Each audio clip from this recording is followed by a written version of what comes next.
We're live on the field here at Maryland Stadium, where Maryland falls to Ohio State. To put it nicely, 62-3. This is Wayne Viner. That's Intern Mason. Bruce is away from the microphone this afternoon. Mason, are you as disappointed as I am with the overall performance? Well, the whole week I was saying that I was optimistic about this game, oddly, and, well, they didn't produce on the field. And really it comes down to early chances and overall defense against the run. Defense against the run, defense against the pass. Ohio State, 581 yards. Maryland, not so much, 176. You know, Jake Funk's the leading rusher today, and he had 13 yards. Not too good, huh? Yeah, I don't understand when they start running sideways against a team like Ohio State, where they obviously have talent across the board that's faster than most of Maryland's running backs. Right. I liked seeing Caleb get out there. Caleb and his family were just standing to our right. The Maryland band just getting off the field after a little post-game conference, but Caleb produced the 3 points. I actually thought he scored a touchdown, but I can't really quibble with 4 points one way or the other when you lose by 59. J.T. Barrett, 18 for 27. Pogrom here, 7 of 11 for 44. Ohio State's really fast. Yeah, their speed going sideways against Maryland's run and quick screen game that seemed to have some success against Michigan. Ohio State was just overall too fast for that stuff to work. Well, we'd like to thank our sponsors. Of course, it's Viner Consulting and Meyer Consulting Engineers from Rockville, who have been sponsoring our post-game shows for years. Terp Talk is brought to you by Viner Consulting. Help desk support for your computers and networks, local or remote offices. Let Viner Consulting make your IT great again. Managed services and 24-hour-a-day help desk are just a few of the affordable benefits. Get help when you need it by Terps that you know. Call us at 301-251-2900 or visit oneviner.com. Talent deficit? Is that what you bring this down to?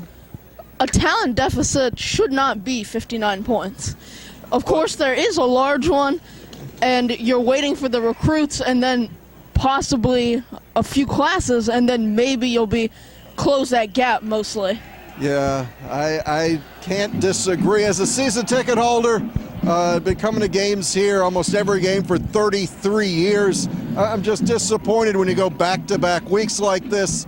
Last week I was at North Dakota, so it wasn't a live Michigan performance for me. You watched that one live. Between the two, the Ohio State this week, Michigan last week, similar, or what does one stand out? Well, when the difference comes down to it, I really see Michigan as a more straight running team, while Ohio State, I thought Maryland could have some more success because they were trying to go sideways more. But Maryland really could not defend the pass, which surprised me. Well, they didn't have a pass rush. You play a zone defense and make sure you don't get beat deep, which they did a couple times. And then you don't have a pass rush, so people running under the zone all day. J.T. Barrett had far too long to throw the ball. Well, yeah, when you look at it that way, J.T. Barrett, even when plays when the pressure did eventually get there after about 6 seconds, he could have just rolled out and then would have had as much or more time over there. So we're trying to play this straight and not make this an emotional thing, but it's very difficult when so many of the fans here are screaming OHIO. I know the team's not that good and there aren't as many dedicated football fans, but my goodness, you got to show up when your team's playing a top 5 opponent, or am I taking this too personally? I don't think you are. I think when you're on national television and you have recruits out there and they hear the other team shouting their name and more than most of the stadium that was left at that point standing up doing it, it's disappointing to see. It's disappointing to see. It's disappointing to hear. I walked by the student section with about 6 minutes to go on the field. There were more Ohio State students than Maryland students, or young people wearing Ohio State garb than Maryland students. So overall, a disappointing night, but as if Bruce was here, he'd say, hey, it's basketball season. So Tuesday night, it's Georgetown, it's Maryland at the Verizon Center. And then if you can make it out, the Merrill College of Journalism has this great event. Scott Van Pelt will be here at the Stamp Union. Thursday night it's basketball again, and then you and I heading to Lincoln, Nebraska to watch Maryland on the road. One of the things that you really wanted to do, so congratulations, you're going to get to check off a bucket list item. Well, they say it's the second largest city in Nebraska on game day, and I want to see that. Thank God it's not the first. This is Wayne Viner. That is Intern Mason. Maryland loses. Maryland gets rolled 62-3. It's painful, but hey, there's always next year. Maybe we'll beat Rutgers and get to go to a bowl game. So for Bruce's away, good evening from Maryland Stadium. We